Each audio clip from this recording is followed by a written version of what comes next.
Nous sommes pendant un moment très fort, un moment qui nous prépare à célébrer Pâques.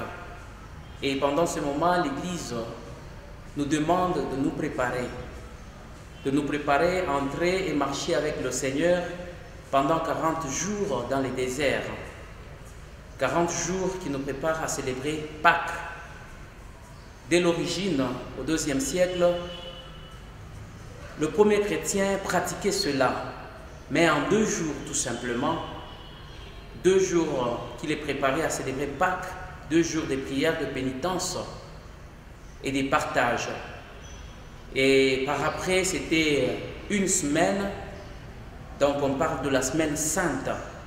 La semaine sainte, pendant cette semaine, le premier chrétien s'est préparé intensement à célébrer Pâques par la pénitence, le pardon.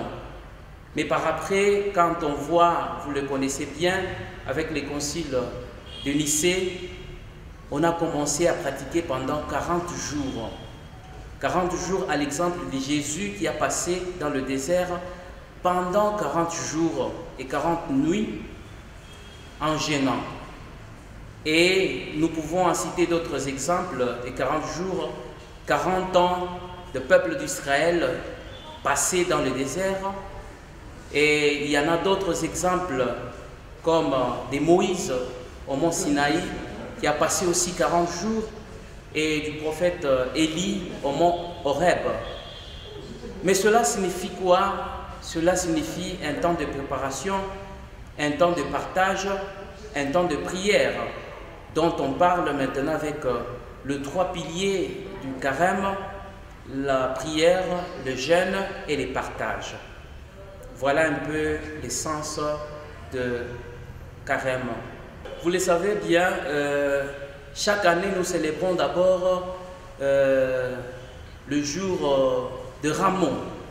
Les cendres proviennent de Ramon que nous utilisons donc à l'entrée triomphale de Jésus à Jérusalem. Alors on utilise le Ramon pour soutirer les cendres et qu'on impose en signe de pénitence tout simplement pour se couvrir et reconnaître que nous sommes pécheurs. Donc avant de ressusciter avec le Christ, on doit d'abord se reconnaître que nous sommes pécheurs. Nous entrons dans les déserts avec lui et par l'imposition de cendres. Et ça nous rappelle aussi une manière de se convertir. Raison pour laquelle quand on impose, on dit convertissez-vous et croyez à la bonne nouvelle, croyez à l'évangile. Donc prendre le Christ et le mettre dans notre vie. Voilà le signe et la signification des cendres. Ça ne vient de nulle part que de Ramon que nous utilisons chaque année pendant la célébration de la messe de Ramon de chaque année. Alors comme dans notre contexte, dans notre pays, la République démocratique du Congo, nous traversons un moment de difficultés, de souffrance et surtout pour nos frères qui sont à l'Est, qui passent un moment de guerre, de souffrance, d'agonie. Comment observer cela? C'est par tout d'abord la prière. Prier pour nos peuples qui souffrent à l'Est et savoir partager. Donc le partage et le jeûne. Donc entrer dans nous-mêmes. Et un bon partage, c'est regarder qui a besoin de notre aide. Tout d'abord, nos frères et sœurs qui souffrent à l'Est ont plus besoin de notre aide, de notre prière et aussi de nos biens que nous possédons pour les aider aussi à vivre mieux.